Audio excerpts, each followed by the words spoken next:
Mais ce qui est génial avec Yann, c'est qu'il a déjà fait notre métier. C'est pas juste un coach qui sort de nulle part, c'est quelqu'un qui a fait ce métier, qui a été incroyable. C'est un coach qui a eu des magnifiques résultats. Il a une méthode, il a une technique. Nous, on se connaît depuis quelques années. C'est pour ça que je voulais l'inviter. C'est la deuxième fois qu'il est présent à notre Open Live. Donc, ça va être patate. Yes. Ça va être chicken nuggets. Ça va être au top. Voilà. Donc, prenez un papier, un stylo, sur le grill. Hyper important. Et notez parce qu'il va y avoir beaucoup de valeur. Yann, comment vas-tu, mon ami? Eh ben, ça va super bien. Un magnifique week-end où j'ai fêté mes 14 ans de mariage. Un presque 3 jours off parce que je prends toujours un week-end off le premier week-end de chaque mois. Mais comme j'avais encore des petites affaires à peaufiner pour notre live, eh ben, dimanche après-midi, j'ai bossé. Mais je suis super heureux de l'avoir fait.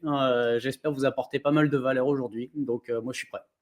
Bon, c'est génial. On voit qu'il y a beaucoup d'énergie, beaucoup de gens positifs. Et on a des gens que je connais très bien, comme Laetitia, qui dit voilà, grosse remise en question, émotionnelle au plus bas. C'est bien, nous on adore ça. Yann, tu adores ça en plus. Ah ben, de toute façon, il y a toujours des hauts et des bas. Hein. Le seul truc qui est plat, c'est un électroencéphalogramme d'un cadavre. Hein. Donc, au moins, c'est un bon signe, ça veut dire qu'on est en vie. Hein. Ah ouais. Donc, du coup, ce qui est génial, c'est que quand on touche le fond, on ne peut pas aller plus bas. Donc, moi, je te connais, Laetitia. Je sais que tu es une battante. Je sais que tu as fait une très belle année. Tu peux être fier de toi. Et aujourd'hui, grâce à Yann et grâce à ses conseils, à ce qu'il nous a préparé, il a passé beaucoup de temps sur cette présentation. Donc, j'espère que vous allez apprécier. Sachez-le. Pourquoi à chaque fois je dis à ma communauté, aux gens du BG quand je fais des lives et aujourd'hui pour LGM, pourquoi je leur mets en avant que les gens ont travaillé parce que c'est un petit peu le respect de la personne qui a passé du temps. Donc, accrochez-vous, prenez des notes parce que Yann vous a fait une présentation aujourd'hui qui est pépite. Vraiment, je vous le dis. Bah, c'est eux qui vont nous le dire hein, si c'est pépite. Hein. Moi, je vais donner mon meilleur. Et puis après, bah, ça leur parle ou ça leur parle pas. Hein. Après, ça m'appartient plus. Hein. Ouais, bon, et Yann, écoute, on va commencer. Est-ce que tu veux commencer par présenter pour ceux qui ne te connaissent pas ou tu veux directement qu'on partage l'écran? Partage l'écran. Moi, j'ai déjà prévu un petit passage pour expliquer qui je suis. Allez, donc c'est bien pour ceux qui sont en haut ou pour ceux qui sont dans un moment un petit peu plus down. Aujourd'hui, ce qu'on va voir justement, c'est comment avancer autrement. Avoir la patate, le feu de façon durable et puis aussi d'avoir des résultats concrets quoi, avec monnaie sonnante et trébuchante. Mais on va voir qu'il n'y a pas que l'argent. Donc pour ceux qui me connaissent pas, moi je m'appelle Yann. Comme Florent me le demandait, mon nom de famille, ça se prononce Raoul. Il y a même s'il y a un T. Avant d'être un pro de l'IMO, je suis un papa de 2 ados. Alors je pourrais peut-être mettre la photo à jour là parce que là maintenant ils sont vraiment grands. C'est mes 2 petites merveilles. Hein. C'est vraiment mon moteur. J'aime les sports d'endurance. Hein. Alors j'ai couru pendant longtemps. Maintenant je suis plus randonnée de longue distance, enfin très longue distance. Et ma petite famille. Et puis j'ai aussi des activités en dehors du travail. J'aime la musique, j'aime le dessin. C'est mon côté artistique qui me permet de m'exprimer autrement qu'avec ma grande gueule. Et j'aime ça. Enfin, moi, j'aime la guitare, mais je pense que ma femme et mes enfants, ils préfèrent quand je joue pas. Mais c'est OK. Pour l'histoire, j'ai commencé l'immobilier en 1997. Pendant 10 ans, j'ai été d'abord négo dans une agence. J'ai participé à la création de 3 agences. Et il y a 18 ans, je suis venu m'installer au Canada. Donc, je suis reparti de zéro. Donc, avec, comme on parlait de la météo tout à l'heure, j'ai découvert la prospection avec de la neige jusqu'aux genoux. Je peux vous assurer que c'est 2 salles, 2 ambiances. Et pour autant, j'ai découvert un certain nombre de stratégies parce qu'à me péter les côtes dans les escaliers avec les plaques de verglas, il a fallu que je revoie ma copie. Et puis, je l'ai suffisamment revu pour arriver à faire en quelques années 20 millions en volume de vente. Donc, vous additionnez le nombre, le prix des propriétés. Et ça, c'était l'année 2020. J'étais assez fier de ça. Mais il y a un truc aussi dans lequel je suis particulièrement fier, c'est ces 15 dernières années, j'ai vraiment contribué à redonner aux autres. Ça, c'est vraiment un gros kiff. Et sur ces 15 dernières années, là, j'ai quand même accompagné pas loin de 10 000 pros de l'immobilier. Alors oui, je sais faire et puis je sais aussi leur transmettre. Et ça, c'est vraiment quelque chose qui est puissant pour moi. Et tout ce travail que j'appelle le travail de l'ombre m'a valu le prix du mentor de l'année au Québec. Ça, je l'ai reçu en mars 2023. Et ça, c'était une consécration. Mieux que toutes les médailles ou tous les classements de premier de l'agence ou premier de truc. Le travail de l'ombre. Quand Florent il m'a appelé pour cette présentation, il m'a dit tiens, tu pourrais faire un truc sur la motivation, la constance, la discipline, la rigueur. Franchement, que des trucs qui font vomir. Je vous laisse lire les définitions à l'écran là. Et je me suis dit, putain, si je fais une présentation là-dessus, là, on va tous se tailler les veines, ça va être l'enfer. Donc, j'ai décidé de faire autrement. Là, pendant 7 heures, ensemble, j'ai juste pris la décision de vous partager, moi, ce qui a fonctionné pour moi. Et puis, ce qui fonctionne aussi au travers de ce que je retransmets. Mais avant tout, moi, je l'ai mis en place. Donc, vous pouvez y aller dans les commentaires pour poser des questions. Florent a comme mission de me faire remonter les questions parce que moi, je suis qu'un gars, je peux pas faire deux choses en même temps. Vous faire la presse et lire tout ça. Donc, le maître cérémonie, c'est Florent. Posez les questions. Moi, je suis là pour vous pendant 1 heure. Profitez-en, abusez-en. C'est cadeau. C'est une invitation de Florent. Alors, c'est tout simple. Moi, c'est ce que j'ai fait. C'est ce qui fonctionne pour moi. Si ça vous parle, vous faites. Et si ça vous parle pas, faites autre chose. C'est aussi simple que ça. Moi, je viens pas en donneur de leçons. Je suis un mec de terrain comme vous. Je suis un entrepreneur. À vous de voir si ça vous parle ou pas. Je me suis tapé ce schéma parce que on sait bien que quand on fait ce qu'il faut là, genre on fait nos téléphones ou notre porte-à-porte et puis qu'on serre des mains et puis qu'on a les rendez-vous, là il y a le fric qui rentre et puis là comme je sais pas, c'est une espèce de coup de baguette magique là, on est ouais trop bien mais taquet quoi, tu vois. Pendant longtemps, moi, ma femme elle m'avait dit que ça c'était ma politique des bras en l'air. J'étais là, ouais, et puis je pouvais rester les bras en l'air comme ça pendant 3 ou 6 mois. Et puis après, qu'est-ce qui se passe? C'est que un peu moins de téléphone, un peu moins de rendez-vous, bien moins de thunes.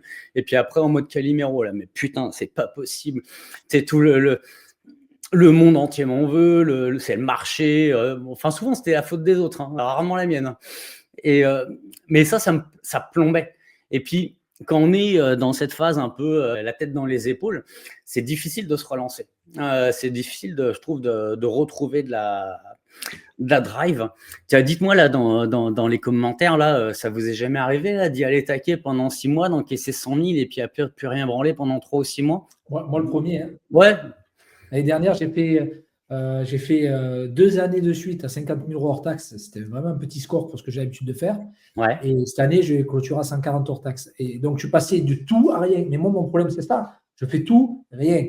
Tout, rien. C'est fatigant. C'est épuisant. Et donc là, on a un qui participe, un qui dort pas, Sébastien. Oui, ça y est, ça se réveille. Il y avait 1 seconde de décalage entre les questions et les réponses. D'accord, ok. C'est pour ça. Sinon, je me disais, tout le monde va bien, etc. Tout le monde est hyper motivé, discipliné, etc. Et venez, on va faire du motoneige. Ça va être plus rigolo qu'un live. Clairement, là, ok, bon, c'est cool. Et en fait, ce schéma dont parle Florent, puis il y en a quelques-uns qui nous le partagent, pendant des années, c'était la même. Vous l'entendez peut-être à ma voix, je suis quelqu'un de plutôt d'énergique. Et je fonctionnais beaucoup à l'instinct, à l'effort. Et c'était du temps. Mais je partais pas mal dans tous les sens. Quand j'étais dans le moment, les têtes dans les épaules, c'était chaud de redémarrer. Je m'épuisais. Alors la procrastination, j'adore cette définition d'Oscar Wilde, de remettre à après-demain ce qu'on pouvait faire demain. Ça, franchement, j'étais super bon. Et puis par contre, ça me frustrait, super frustré. Et que par rapport aux efforts que je pouvais fournir, franchement, au niveau thune, c'était pas corrélé, quoi. Ou en tout cas, effort dans ma tête. Mais est-ce que c'était des vrais bons efforts ciblés? J'ai appris par la suite que non, mais j'ai changé un certain nombre de choses là-dessus parce que mais j'avais des rêves mais plein la tête. Là, moi, je vous ai mis l'Everest. Chacun mettra en face c'est quoi ses rêves. On va en parler tout à l'heure. Je comprends tout à fait que ça branche pas tout le monde de grimper l'Everest ou de traverser l'Espagne à pied ou de courir un marathon. Mais on a tous des rêves. Et un jour, j'étais tombé sur cette citation de Greg Reid qui disait qu'un rêve écrit avec une date, ça devient un objectif. Un objectif avec un plan d'action, en étape, ça devient un plan, et un plan avec des actions, ça devient la réalité. Alors, là, entre la citation et puis la réalité, il y a eu un petit peu de boulot, hein, mais aujourd'hui, moi, je suis là pour vous offrir quelque part des raccourcis de compréhension, hein, parce qu'il n'y a pas de raccourci pour que ça marche après, hein, tout prend du temps. Soyons très, très clairs là-dessus. La première chose que j'ai faite en lisant cette citation-là, c'est que j'ai changé le mot rêve pour le mot objectif. Parce que si on y met un plan et puis qu'on y met des dates, les rêves se transforment en objectifs. Mais pour autant, il faut aussi des étapes intermédiaires. Parce que si on veut se taper l'Everest ou, je sais pas moi, le chemin de Compostelle, on le fait pas en une journée, hein. Aussi, tel un GPS, notre position actuelle, notre situation actuelle. Et en fait, c'est ça dont on va parler pendant, je sais pas combien il reste, peut-être 40 minutes. Mais la position actuelle, la situation actuelle, c'est probablement la plus difficile, parce qu'on prend pas le temps de le faire. Savoir où nous en sommes, c'est ça que tu veux dire, savoir où on en est. Où est-ce qu'on en est nous? Où en est notre entreprise? Ou quelles sont nos forces? Quels sont nos angles morts? Parce que, tu sais, quand tu allumes ton GPS, il y a le point rouge qui s'allume et qui dit vous êtes ici. Et puis après, allez tout droit, allez à droite, allez à gauche, machin, etc. Mais on n'a pas une position, même avec l'IA, ça ne nous dit pas, tiens, vous êtes ici. Alors, si on écoute plein de gourous qui disent ouais, vas-y, va tout droit, va à droite, va à gauche, mais c'est de la merde. Parce que les mecs, ils n'ont aucune idée d'où est-ce qu'on se trouve. Et puis, on n'a pas tous envie d'aller au même endroit. Alors, ça voudrait dire que, je sais pas, tu as un rhume, tu prends de l'Advil, tu as un cancer du cerveau, tu prends de l'Advil. Bien sûr. Pour moi, ça marche pas. Donc, en fait, je vous ai préparé un petit cadeau là à la fin. Donc, restez jusqu'à la fin, où c'est le premier, c'est des systèmes d'évaluation qu'on utilise avec dans ma boîte pour les agents qu'on accompagne, pour déterminer où est-ce qu'on en est, de façon, somme toute, pragmatique. Il y a Fatia qui dit « On court comme des poules sans tête, hein, sans prendre le temps d'analyser ». Ouais, c'est clair. Je suis bien d'accord avec toi. Et en fait, tout ça, ça va demander de la motivation, certes. Et en fait, moi, je trouve qu'il y a 3 choses qui motivent. La première, c'est un objectif qui soit puissant, qui donne de la drive, qui enthousiasme. La deuxième chose qui motive, c'est d'avoir un itinéraire, hein, d'avoir un peu un chemin qui nous dit tiens, celui-là, ça va être le bon chemin. Et puis, il y a une autre chose aussi, c'est de voir qu'on avance. Je vous donne un exemple très concret. J'ai cherché plusieurs exemples. Je me suis dit, tiens, on veut perdre du poids. Donc, objectif puissant, je veux perdre du poids parce que je veux rentrer dans mon maillot de bain de dingue pour faire le beau sur la plage. Mon diététicien me donne un itinéraire, et que si on voit qu'au bout de 15 jours, 3 semaines, 1 mois, on a perdu un petit peu de poids, ça, on voit qu'on avance. Et puis, ça donne envie de continuer les efforts. Moi, je prends l'exemple d'un coach sportif que j'avais eu il y a quelques années qui m'avait dit « Yann, tes abdos, ils sont dans le frigo. C'est pas à la salle de sport. C'est juste arrête de bouffer le soir devant Netflix. » Et rapidement, j'ai perdu du poids. Je faisais 10 kilos de plus. Et ça m'a donné l'entrain de continuer, d'arrêter de faire ça le soir, hein, à ouvrir la porte du frigo. Et on va voir qu'est-ce qui permet de voir qu'on avance dans notre travail. Ok, donc on commence tout de suite. En fait, on va commencer par la fin. L'objectif puissant, les étapes et enfin la situation actuelle. Je suis un fan de dev perso et de développement d'entreprise. Et pendant il y a une dizaine d'années, on m'a parlé d'un fameux Big Why, la grande motivation. Alors, j'ai beau être intense, mais allumer une bûche avec une allumette, franchement, j'ai jamais trouvé le concept. J'ai passé plus de temps à me poser la question de c'était quoi le Big Why que plutôt de faire des why.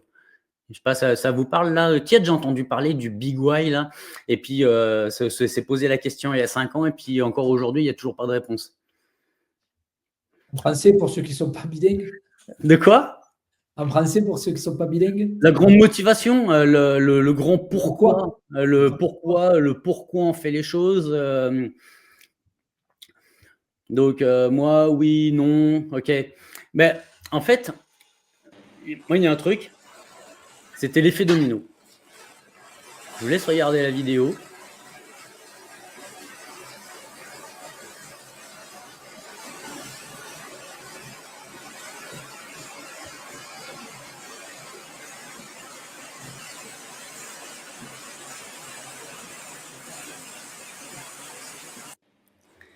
Ben, j'aime beaucoup ce que dit Virginie. Il y en a un, mais c'est en petites étapes. Et en fait, chaque petite allumette, c'est des petites étapes. Il y a plein de trucs, moi, qui me font kiffer.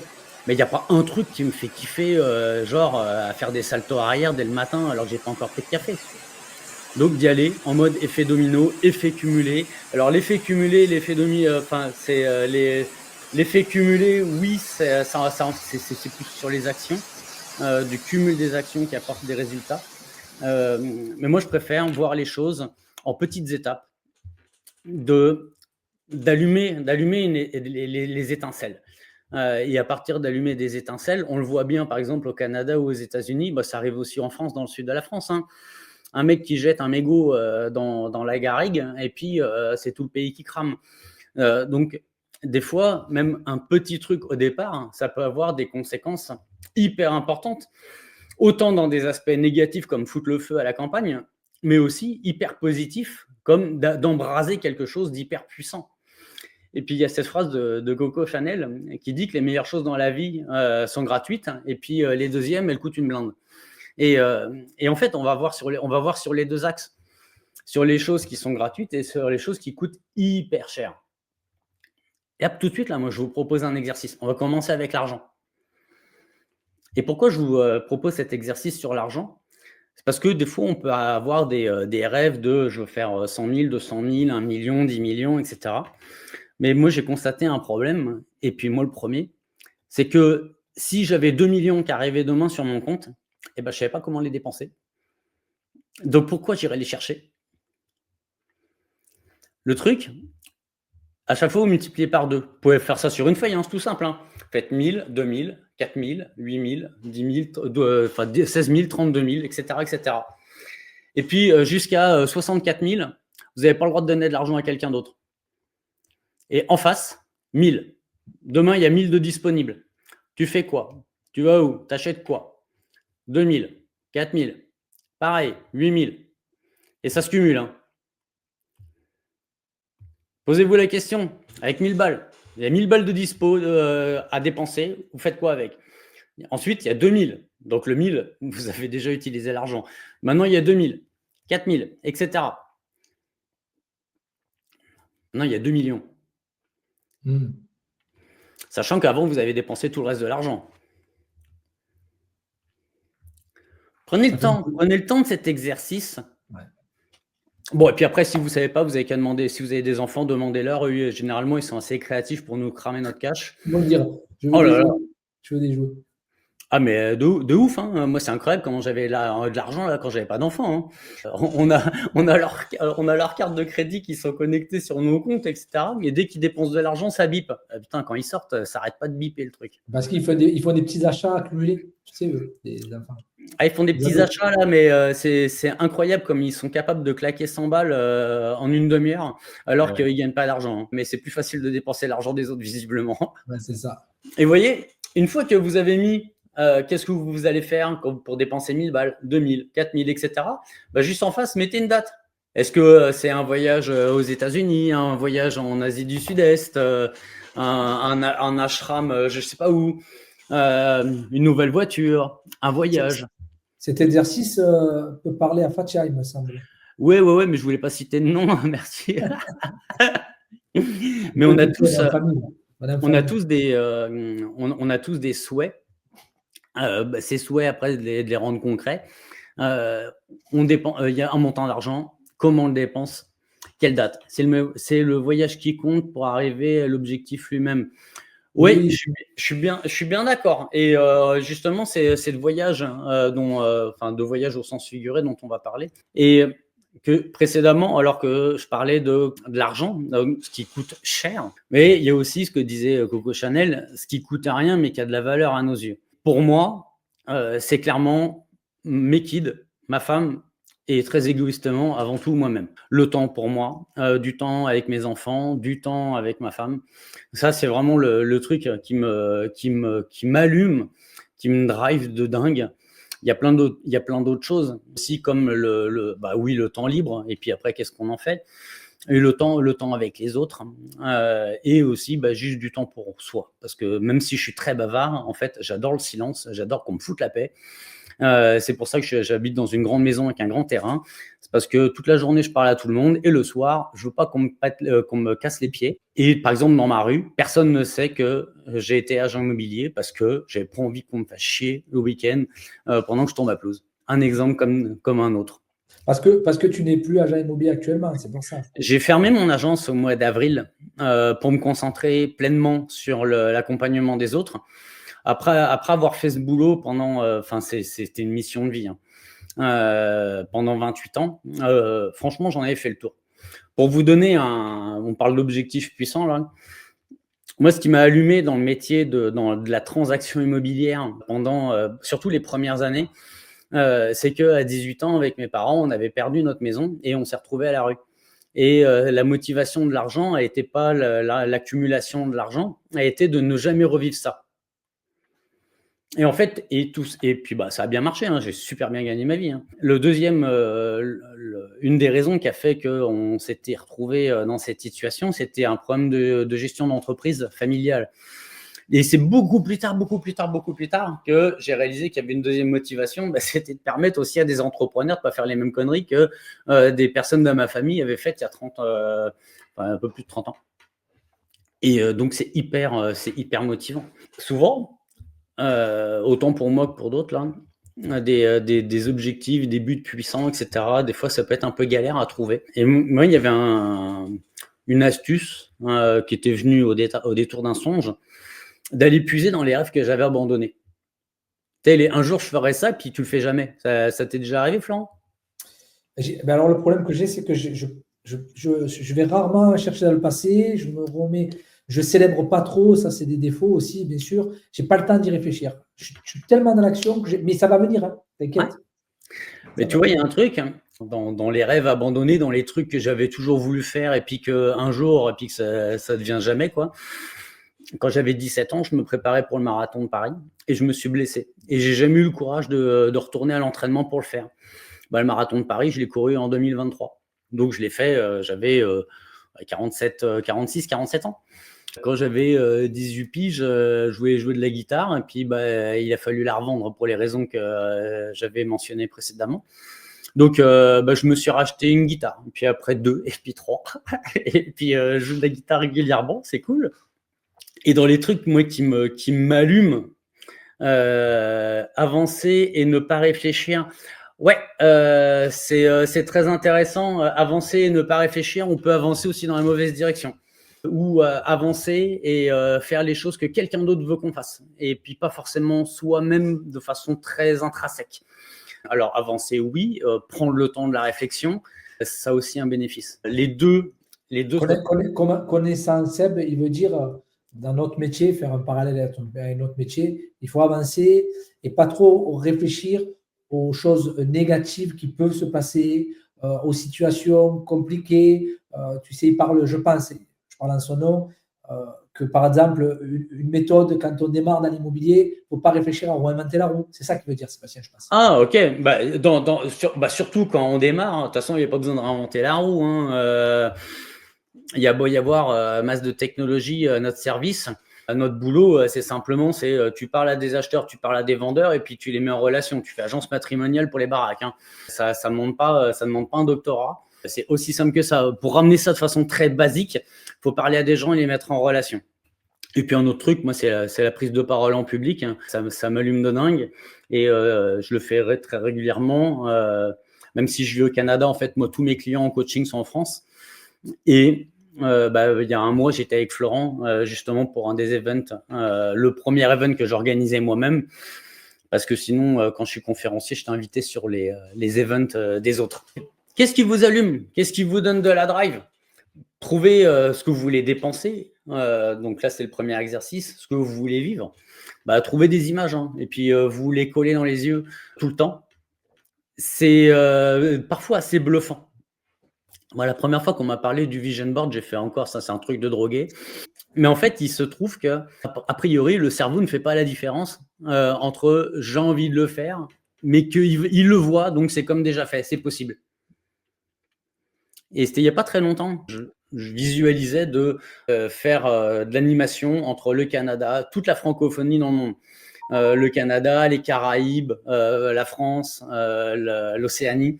Et il y a eu ce moment-là où un matin, j'étais là en live et j'ai fait « Putain, ils sont tous là ». Tous ceux que j'avais mis un an et demi avant, ils étaient tous là. Regarde, Yann, si tu me permets. Vas-y, vas-y. Ça, c'est mon cahier des rêves que j'ai mis en 2024 sur mon frigo. Cool. Mais c'est fort. Hein. J'en ai parlé il y a 2 jours sur mon Facebook. Ah ouais? C'est pour ça que je me suis permis d'arrêter ta présentation pour le montrer, parce que ça parle à ceux qui me suivent. Voilà, hein, donc tout simple, hein, un exercice de papier-collage. Est-ce que vous avez la tête dans le cœur, bah, vous le mettez sur une feuille. Et ça permet vraiment de savoir où est-ce qu'on a envie d'aller. Mais après, pour savoir où est-ce qu'on a envie d'aller, il faut un itinéraire. Hein. Ouais. Pour être rapide et efficace, figurons que aujourd'hui, vous êtes à 100 000 et vous voulez aller à 200 000. Donc, parce qu'on ne va pas juste faire du papier-collage, hein, on est là pour parler business. Hein. Et en fait, j'ai pris 2 exemples. C'est que si aujourd'hui, par exemple, vous êtes à 100 000 de chiffre d'affaires, j'ai pris un prix moyen d'un bien à 200 000, commission de 5%, ça veut dire qu'il faut faire 10 ventes.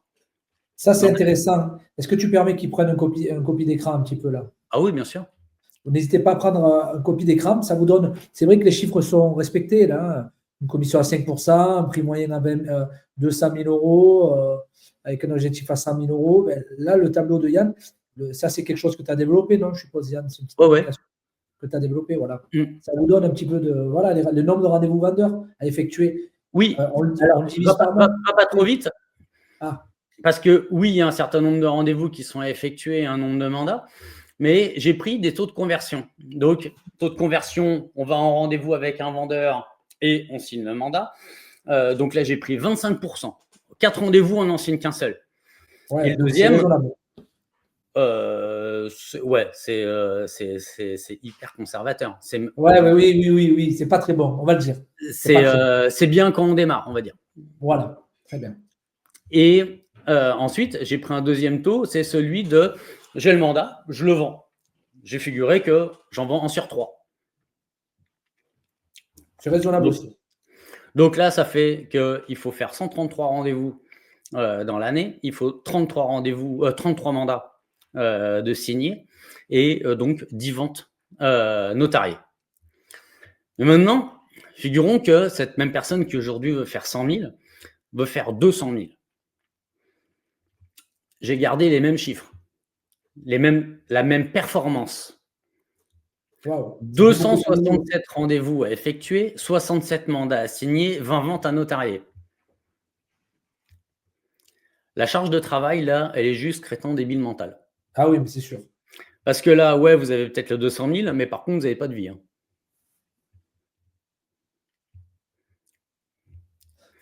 Mais il y a un autre scénario. C'est que toujours pour faire ce 200 000, mais je décide de m'améliorer sur un certain nombre de points, et je vais vous exposer ce nombre de points. On passe de je signe 60% des rendez-vous et je vends 80% des mandats que j'ai. Pour toujours ce 200 000, c'est 42 rendez-vous, 25 mandats à signer, 20 ventes à notarier. Le 20 ventes, il reste le même. Mais juste avant, là, pour vous le rappeler, il fallait 267 rendez-vous. J'adore, Yann. J'adore parce qu'en 3 slides, même un enfant de 10 ans peut comprendre que s'il améliore sa méthode, il peut avoir autant d'argent et plus de temps, ou plus d'argent et peut-être plus de temps. Ça dépend où on met le curseur.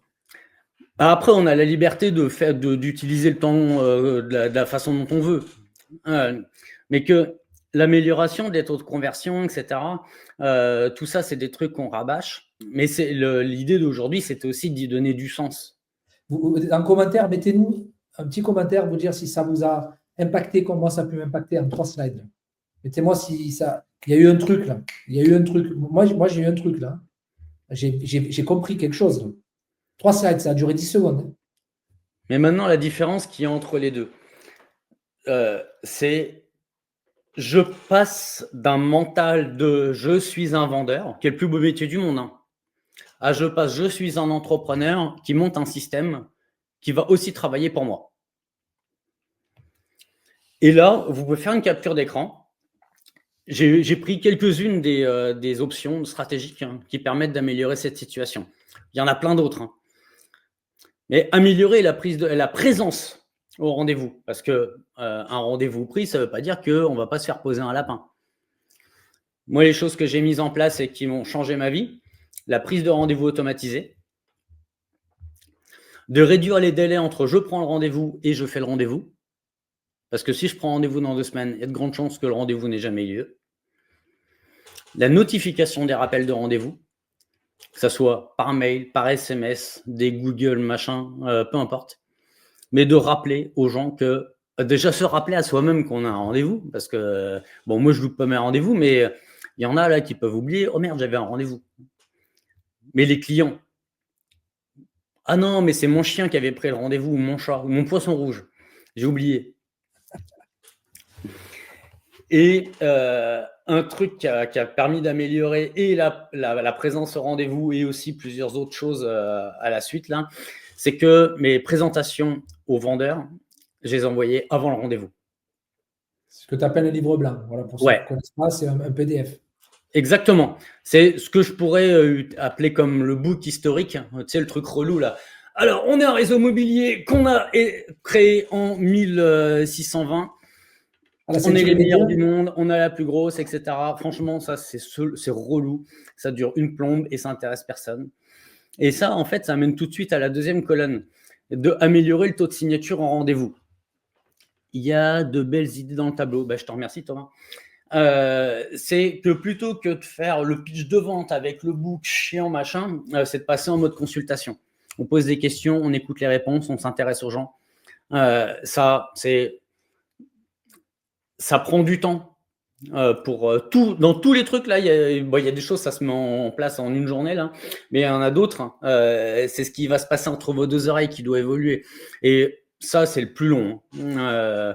C'est force à d'envoyer le PDF avant le rendez-vous. Ah, mais ça, c'est surpuissant. Parce qu'il y a un énorme bénéfice, hein, c'est les objections. Le client, là, lui, il va lire le truc, là, et il va te balancer des objections. Souvent, il va te rappeler. Très bien, je note. Tu sais très bien sur quoi tu vas être confronté pendant le rendez-vous. Et si tu n'es pas à l'aise avec les objections en live, bon, au moins, tu as le temps de te préparer. Deuxième chose, la compréhension profonde des gens. Qu'est-ce qui les motive? Comment ils fonctionnent? Comment il faut leur parler? C'est quoi leur moteur de motivation? Donc, un des systèmes de profil que je préfère, hein, c'est le disque. Donc, les rouges, les jaunes, les verts et les bleus. Donc, par exemple, à l'écran, vous avez 2 jaunes canaris. L'équilibre décisionnel en rendez-vous. Alors ça, c'est un truc, c'est tout simple. Monsieur et madame le client, sentez-vous bien à l'aise qu'on puisse échanger pendant l'heure qui va venir. À la fin, il se passera 3 choses. Soit on veut travailler ensemble, soit vous ne voulez pas, soit je ne veux pas. Et ça change toute la donne. Plutôt que de faire le canard, et les canards, ça finit souvent en rillettes, mais plutôt que de faire le canard, c'est de dire au client, c'est une décision commune. Et le client, dès le départ, il va vous dire, bah, comment ça, vous ne voudriez pas travailler avec moi? Ah oui, bah, si déjà tu veux travailler en mandat simple, on ne travaillera pas ensemble. Tu veux 50% de plus que le prix que je vais t'estimer, on ne travaillera pas ensemble. Tu veux pas de panneaux, on ne travaille pas ensemble. Tu veux pas faire de photos, on ne travaillera pas ensemble. Tu veux pas un certain nombre de choses qui sont importantes pour moi, on ne travaillera pas ensemble. La mise en action immédiate du plan d'action, c'est ce que je viens d'expliquer et dans mon livre blanc qu'ils ont reçu avant le rendez-vous et les quelques points là maintenant. Le premier truc, par exemple, c'est la prise de rendez-vous. Moi, je faisais affaire qu'avec un photographe professionnel. Le rendez-vous avec le photographe professionnel, je le prends maintenant. Les visites, elles commencent à telle date et on se voit pour un bilan à telle date. Tout ce que je viens de dire, en fait, je les mets tout de suite dans la projection. C'est très bien. Moi, je trouve que c'est bien Parce qu'au moins, on ne peut pas vous reprocher que vous n'avez pas mis en place un plan d'action clair, que le client n'a pas validé et que vous ne l'avez pas appliqué. Voilà. Pourquoi vos mandats au bout de 3 mois, ils sautent quand vous n'avez pas vendu? C'est parce que depuis le début, il n'y a aucun suivi et il n'y a aucun plan qui a été décidé. Alors, je ne parle pas pour tout le monde, il y en a qui le font peut-être. Mais si la méthode a été validée, ils ne pourront pas vous dire que c'est votre faute. Hein. Vous avez fait votre suivi, vous leur avez donné un prix. Si il ne suit pas votre prix, vous voulez essayer plus cher, ok, pas de souci. Mais en attendant, vous avez fait une estimation à ce prix-là, etc., etc. Donc, c'est bien de le rappeler. Clairement. Il y a un truc, parce que j'ai jamais signé 100% de mes rendez-vous, mais il y a un truc dans 100% des cas où je ne signais pas, c'est je demande pourquoi ils n'ont pas signé. D'aller chercher du feedback. Et puis en bout de ligne, bah, c'est aussi de clarifier son offre. Hein. Parce que si on est super clair, mais que personne ne nous comprend, bah, c'est qu'on n'est pas clair. Améliorer les taux de mandat vendus. Alors, on ne va pas réinventer la roue. Hein. Une des clés, c'est l'exclusivité. Alors qu'en mandat simple, on va peut-être en vendre 1 ou 2 sur 10. On est capable d'en vendre 6 à 8 sur 10 quand on est en exclu. Le juste prix, ça se travaille. La présentation, c'est même pas tant le prix qui est important, mais c'est la façon dont on l'amène. Nos présentations, notre marketing, comment on met en valeur les propriétés. Parce que si c'est des photos pourries, prises de nuit, et que la maison elle est en bordel, il ne faut pas s'étonner que le téléphone ne sonne pas sur une pub. Le suivi des prix optimisé. Donc, en gros, bah, ça veut dire c'est de faire des baisses de prix et puis de les faire à intervalles réguliers. Et puis, si le client ne veut jamais baisser, bah, vous revenez sur le rendez-vous initial. Pourquoi il vend et qu'est-ce qui se passe s'il ne vend pas? Parce qu'on ne peut pas emmener un âne à l'abreuvoir s'il n'a pas soif. Hein. Et les réseaux d'intercabinets. Alors ça, moi, je prêche ça, c'est de travailler en intercabinet. Parce qu'un des énormes problèmes, c'est que en France, mais surtout quand encore dans une agence immobilière, je dirais dite traditionnelle, ça se présente un petit peu moins. Mais par exemple, quand on est mandataire, quand on a rentré un beau mandat, mais on n'a pas de mandat comparable. Donc, en fait, l'acheteur, il appelle, tu lui fais visiter la baraque, et puis après, il va chez l'agence Pimpin du coin, et puis c'est l'agence Pimpin qui le close. Autant, si c'est pour construire un parcours de visite, parce que si on lui en montre 3, 4, 5, 6, on sait qu'on va closer le client. Vos collègues chez LGM, vos collègues dans d'autres réseaux, des confrères dans d'autres agences. Et là, ça vous permet donc, en fait, quand vous rentrez un mandat, eh ben, regardez les autres mandats qui sont comparables autour de vous, et puis appelez-les, et puis ça vous permet de préparer des vrais parcours de visite, plutôt que de travailler pour la concurrence. C'est intéressant ce que tu dis. Retenez bien cette phrase. Quand vous avez un mandat, regardez qu'est-ce qu'il y a de similaire autour de vous et n'attendez pas qu'on vous appelle en vous disant je veux visiter, ça ne matche pas, ou ça ne matche pas parce que vous vous rendez compte qu'au téléphone, ça ne matche pas. Essayez d'anticiper, appelez les pros sur votre secteur comme bien similaire en disant j'ai rentré une propriété similaire à la tienne. Si tu as des clients, je suis ouvert à l'intelligence et vice-versa. Vous créez déjà comme ça, c'est déjà fait. Quand quelqu'un vous appelle, si ça ne matche pas, vous switchez sur l'autre. Bim, bam, bam. C'est une très bonne chose. Et moi, je vous dis un truc, on pourrait penser que ouais, mais si je fais de l'intercap, je vais perdre de l'argent. En 2015, il y a eu une transaction où les vendeurs, c'était des super copains et l'acheteur, c'était un super pote et il y a eu une merde dans la transaction, et un vice caché. Je peux vous assurer que j'étais hyper inconfortable dans le truc. Ça s'est réglé de façon à l'amiable, mais je me suis dit plus jamais ça. Et à ce moment-là, alors que la loi ne me l'imposait pas encore au Canada, j'ai décidé de ne plus représenter les deux parties sur une même transaction, uniquement l'un ou l'autre. En 2015, je devais faire à peu près dans les 80 et quelques mille. En 5 ans, je suis passé de 80 000 à un demi-million. Vous avez entendu, Yann a réalisé 500 000 euros de chiffre d'affaires. Ce n'est pas un novice. C'est pour ça que je l'ai invité aussi aujourd'hui. De un demi-million et en étant plus jamais en conflit d'intérêts. C'est énorme. Et puis moi, ça me permettait de dormir sur mes deux oreilles. Hein. Tu peux traduire ça un peu pour qu'ils me comprennent mieux, parce que tu disais aux États-Unis, c'est obligatoire. En France, est-ce qu'on a une problématique qui n'est pas encore réglée à ce sujet? Ah bah, la problématique, elle n'est pas juridique, elle est dans la tête. Disons que par exemple, pour les maisons, c'est ma maison, mon terrain et ma clôture. Et puis dans la tête de l'agent immobilier historique, c'est pareil.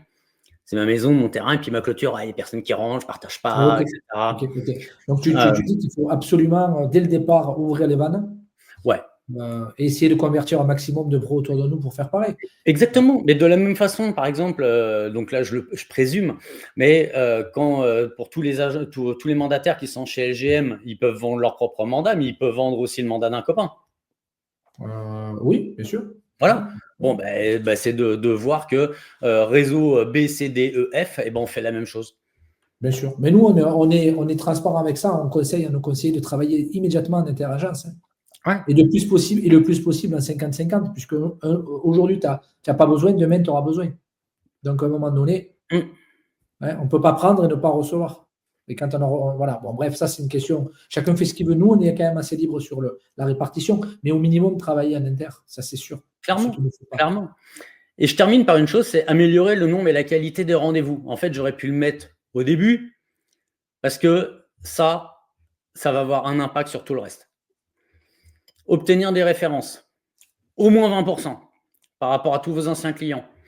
Maintenir la relation post-transaction. Pour moi, le vrai game, il commence quand le client il est passé chez le notaire. Ça, il y a un problème avec ça et tout le monde. Hein. On close, c'est fini, on ferme la porte. Alors, j'ai pas tout le monde. Mais c'est là que ça commence. Mais ça fait des années que moi, je suis dans l'immobilier. Je close, c'est fini. Ouais. Moi, on devrait me prendre un coup de pantoufle. Tu vois Mais c'est là que ça démarre. Je suis d'accord avec toi. Il y a 10 ans, j'avais 30% de clients qui venaient soit clients fidèles ou clients recommandés. Là, oui, mais on le sait, on le fait pas. Non, mais attends, parce que 30, c'était pourri. Je suis passé à plus que 90% en 5 ans. J'ai augmenté les taux de conversion. Je closais 2 ou 3 clients sur 10. Je suis passé à 80-90%. Et j'avais un coût d'acquisition client à pas loin de $1 400 et je suis descendu en dessous de 300. Donc, j'ai augmenté les marges. On n'a pas besoin, quand on fait ça, on n'a pas besoin de mettre des papiers dans les boîtes aux lettres, on n'a pas besoin de faire de la pige, on n'a pas besoin de faire de la publicité sponsorisée sur les réseaux, alors qu'il faut Alors, faire. à nuancer, parce que tout ça, c'est des effets de levier. Si on maintient la relation, il y a un effet, une confiance qui se crée. Que si la personne, elle dit, bah tiens, tu devrais appeler Florent pour vendre ta maison, Florent, il arrive comme un prince. Il y a moins besoin de se battre ou de vendre. Pour l'exclusivité, pour le prix. Exactement. Donc, pour autant, augmenter son marketing et la qualité du marketing en améliorant son message. Et il y a un système qui fonctionne très très bien pour que les gens se fassent une idée, c'est d'utiliser la vidéo. Mais je commence par quoi avec tout ça là ? Là, ça c'est ma pyramide pourpre bien connue des clients, des agents que j'accompagne. Les priorités, se former. Deuxième, trouver des clients, négocier des contrats, visiter les propriétés. Et puis après, c'est toutes les tâches administratives. Et ça se délègue dans le sens inverse. Les tâches administratives, puis après on peut déléguer la visite des propriétés, puis la négociation des contrats, trouver des clients. La seule chose que vous ne pourrez pas déléguer, c'est votre cervelle.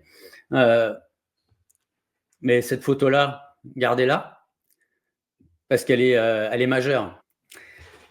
Et que pourquoi vous auriez envie de finalement, tiens, je vais me mettre telle priorité, ou il me fait chier Père Raoul avec ses pyramides pourpres, ou ces trucs-là.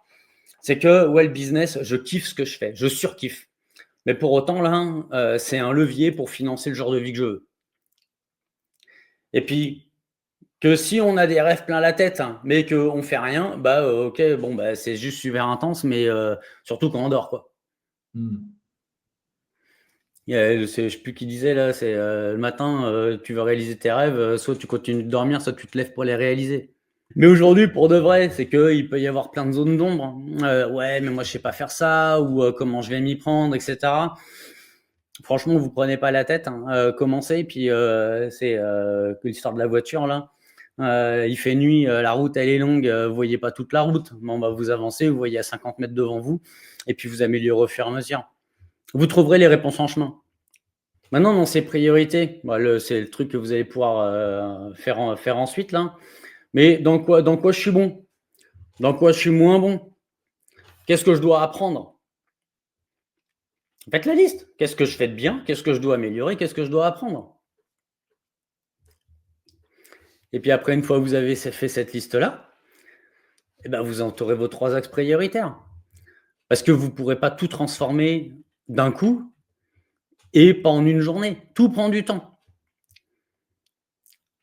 S'il y a quelqu'un qui vous promet ton business transformé en 72 heures et puis ça coûte 5000 balles, il est juste en train de prendre 5000 et puis vous vendre du rêve. C'est du bullshit. Hein. Marketing moderne à la con. Tout prend du temps. Tout prend du temps. Et que c'est une étape, puis après l'autre, puis après l'autre, puis après l'autre, puis après l'autre. Donc, ça veut dire, si je traduis, que si on veut atteindre un objectif en grillant les étapes, c'est la meilleure façon de s'épuiser, de tomber dans un burn-out, de ne plus retrouver pourquoi on a fait ça, pourquoi on fait ça, tout ça, tout ça. Il faut. Mais le truc, il est super simple. C'est que si aujourd'hui tu fais 100 000 et que tu veux faire 200 000, tu ne vas pas avoir les mêmes choses à faire que quelqu'un qui fait déjà 2 millions et qui va en faire 10. Mais que celui qui fait ces 2 ou 3 millions aujourd'hui, il est déjà passé par la case de fait 200 000 à 200 000, de 200 000 à 500 000, etc., etc. Mais justement, je disais, de quelque part planifier une route, vous faites un calendrier de qu'est-ce que j'ai envie de faire, qu'est-ce que je veux améliorer, sur quoi je vais me concentrer. Et vous savez, je vais vous dire, parce que je peux, vous avez pas, il n'y a pas les vidéos en direct, mais le premier truc, moi, que je mets, sachant que je vous ai dit que ce qui me fait le plus kiffer, c'est le temps libre et ma femme et mes enfants, en décembre, en fait, ce que je mets à l'avant, c'est tous mes week-ends et toutes les vacances. Après, il y a les interventions que je fais à l'étranger. Et vous vous rendez compte que vous avez vachement moins de temps que ce que vous pouvez imaginer. Quel livre vous allez lire en janvier, en février, en mars, en avril? Quelle formation? Parce qu'après, c'est le fait de voir qu'on avance. Comme je racontais sur l'histoire de la perte de poids, que si on perd 500 grammes, ça motive, 1 kilo, etc., etc. Tout ce que j'ai mis dans le tableau d'avant de janvier, février, mars, etc., par rapport à mes objectifs annuels, en fait, j'ai distingué plusieurs éléments. Business d'agent immobilier, donc gestion syndic, ça vous l'enlevez, mais la gestion d'entreprise, parce que la boîte, il faut bien la gérer, tout ce qui est personnel et tout ce qui est famille. Qu'est-ce que j'ai envie de faire en personnel? Lire tel bouquin, famille, passer un week-end avec mes enfants, business IMO, temps de vente, temps de chiffre d'affaires, temps de vente. Pour y arriver, qu'est-ce que je dois faire? Par exemple, mettre en place mon CRM, améliorer mon marketing, passer à la vidéo, mettre en place tel ou tel système. En termes personnels, par exemple, objectif mensuel, je vais aller courir 3 fois par semaine. Alors, 3 fois par semaine multiplié par 4, c'est 12 sorties. Et puis qu'après, à la semaine, vous avez 3 sorties. Vous en faites 3, cool. Vous en faites 2, c'est cool aussi. Et que là, au fur et à mesure que vous allez mettre en place les systèmes, ça va vous permettre de constater que vous faites plus d'argent et avec moins d'efforts. Mais que ce temps-là, il y a un truc qui est à mettre là, moi je le mets dans gestion d'entreprise, c'est planification et révision. C'est tous les vendredis. J'ai 30 minutes. Qu'est-ce que j'ai bien fait dans ma semaine? Qu'est-ce que je peux faire mieux? 30 minutes, c'est pas la mer à boire. Hein. Il y en a qui pourraient trouver ça chiant, mais moi, c'est le truc qui me permet de rester motivé parce que ça me permet de voir que les choses avancent. Parce que je n'ai pas trouvé de formule magique sur la motivation. Mais il y a d'autres trucs qui me motivent moi. C'est savoir où je veux aller et puis de voir que je m'en rapproche. Et pour ceux qui, je ne donnerai pas de prénom, mais je coach ou j'ai coaché des personnes qui disent à chaque fois que je veux mettre un plan en action comme ça, où je mesure, où je programme tout ça, ça ne marche pas, je ne réalise pas mes scores. Ça m'a empêché de faire plus de chiffre d'affaires. Plutôt que si je laissais aller les choses, comme j'ai toujours fait, et là, mon chiffre, il est mieux. Moi, je ne te donne pas mon avis. Mais moi, je rebondis sur un truc que tu viens de dire. Ouais, je n'ai pas atteint mon chiffre d'affaires ou je n'ai pas atteint tel truc. Mais que si en étape intermédiaire, par exemple, j'étais à 30% de closing en rendez-vous.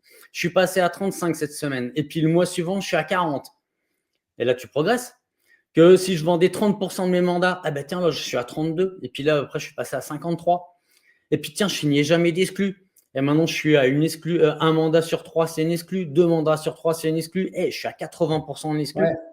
Ouais. Donc, il faut que cette personne de tester, programmer, visualiser tout ça, le fasse, mais en étant rigoureuse, et chaque vendredi ou chaque mois, fasse un point sur qu'est-ce qui s'est passé, quels sont mes résultats, et c'est comme ça qu'à la fin, on y arrive. Parce que programmer des choses, c'est bien, les faire, c'est bien, mais si on n'a pas une analyse de ce qui se passe, on ne peut pas rectifier. C'est ça que tu veux expliquer. On ne peut pas rectifier, mais que comme dans l'ensemble, les choses avancent bien. C'est du kiff. Okay. Et puis, moi, j'aime kiffer.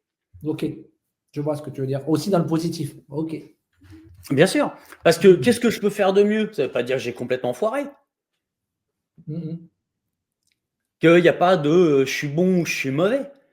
C'est voilà comment j'ai fait les choses, qu'est-ce qui s'est bien passé et qu'est-ce que je peux faire fonctionner de mieux. Donc, prenez une photo de l'écran. Je vais pas vous la lire. Mais il y en a deux qui sont, selon moi, importantes et en relation avec le sujet d'aujourd'hui. Le désir d'atteindre un objectif, ça motive. Et le fait de voir qu'on avance, ça motive aussi. Alors, la motivation, c'est fugace comme un amour adolescent en été. Autant l'entretenir. Et puis, ce qui vous fait chier, parce qu'il y a plein de trucs qui font chier, commencez par ça. Manger la grenouille le matin. Manger la grenouille du matin, mais le plus relou, le plus dur, c'est de se mettre devant le miroir et puis de prendre ses responsabilités. C'est un bouquin, ça, non, aussi? Avaler la grenouille. Ouais, The Four First, ouais. Et puis, au fur et à mesure, ce qu'il y a, c'est que c'est votre identité qui va changer. C'est que entre, tiens, je vais faire un peu de course à pied, vous devenez un sportif. Je gratouille sur ma guitare, vous devenez un guitariste. Vous prenez un crayon, vous faites des bonhommes ficelles. Au bout d'un moment, vous devenez un dessinateur. Idem, entitas. Idem, encore et encore, entitas, identité, ce qu'on a l'habitude de faire. Et puis, vous avez qu'à juste claquer le QR code. C'est super simple. Ça prend 20 minutes. Il y a à peu près 130 questions. Moi, je vais recevoir les réponses. Laissez-moi 2-3 jours pour vous renvoyer parce que le truc, il n'est pas automatique. Ensuite, moi, je vous envoie votre rapport par mail et vous allez voir tout de suite qu'est-ce qui est en vert. En vert, c'est bon. En orange, attention, c'est à maintenir. En rouge, c'est chaud. Tu veux le faire? Et là, ça vous permet de voir en un clin d'œil. Les codes couleurs, c'est rapide. De voir où est-ce que je dois m'améliorer. Ne commencez pas maintenant, ne trichez pas, on n'a pas fini le live. Ok? Vous le ferez à la sortie du live. Scannez-le, gardez-le sur votre téléphone tranquillement et vous le ferez tout à l'heure. Tu peux faire une capture d'écran, puis comme ça, tu pourras leur envoyer par mail si tu veux. Okay. Mais pourquoi j'ai fait ça là, et puis moi, je vais me rajouter encore une charge de travail de con pendant la semaine là, c'est parce que les objectifs, c'est pas très, très compliqué à déterminer. La feuille de route, globalement, on sait ce qu'on doit faire. Mais le pire du pire du pire, c'est la position actuelle et c'est le plus dur. Et que si je viens pas offrir une voie un peu plus rapide à tes gars, à mes femmes, mais ils le feront pas. Même si je peux pas être plus motivé que vous, mais en tout cas, moi, si je peux faire ça pour l'équipe, ça me fait super plaisir. Ah, c'est cool. Et voilà. Merci beaucoup, Yann. Est-ce que vous avez des questions? Tu as vu, 9h59, 59 minutes, j'ai réussi à tenir le créneau. Boum. Parfait, mais tu es parfait. Ah non, je suis pas parfait, je suis organisé. Oui, mais c'est pour ça que tu as réussi. C'est pour ça que ça marche bien. Clairement, je passais de freestyle à structuré. Mais je trouve ça cool. Moi, je suis sur le chemin. Je suis sur le chemin de la structuration. Alors, je suis pas mal structuré, puisque pour ceux qui ne savent pas, là, il y a 2 écrans. J'ai des petits papiers partout. J'ai des notes partout. J'ai quand même Miro, j'ai quand même Trello. Je commence à me former à Notion. Voilà, ça vient. Mais l'automatisation, bien sûr. Mais, tu verras, Florent, cette étape-là, le Notion, le Trello, les petits papiers, etc. Là, l'étape suivante, en fait, ça va être de simplifier. D'accord. Ouais. Moi, dans mon business, à chaque fois, c'est est-ce que j'en ai vraiment besoin de ce truc-là? Ouais. Et que si ça rentre pas dans un sac à dos, je l'achète pas. Ouais, je vois. D'accord. Non, mais je suis d'accord avec toi parce que j'ai plein de notes que je n'arrive pas à lire ou à cocher. Ça traîne. Mais si ça traîne, c'est que c'est sûrement pas important. Autant se rajouter une note, autant se rajouter une tâche dans son agenda. Comme ça, on ne perd pas. Ok. Donc, Est-ce que vous avez des si toi, questions? tu as des questions ou Ouais. les participants, vous avez peut-être des… Non, mais moi, pour résumer un petit peu, c'est normal d'avoir des hauts débats, c'est normal de se poser des questions. Parce que dans notre métier, en fait, le professionnel vient entacher le personnel et c'est normal parce qu'on est des entrepreneurs et qu'on n'a pas de salaire fixe. Donc, il faut aller chercher ça.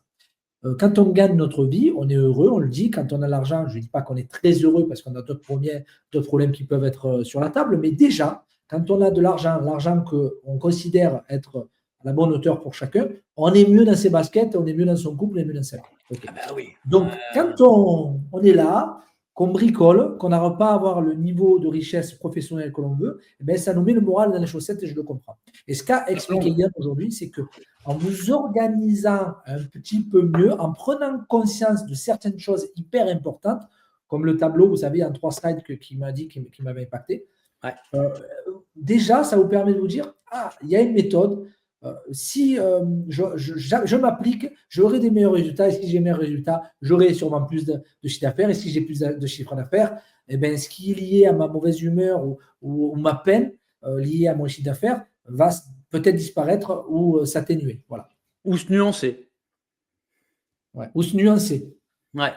Ouais. On a de la chance d'avoir Yann avec nous. Effectivement, Yann, quelle heure il est chez toi là Il est 10h02. Voilà, 10h du matin, les amis, tranquille.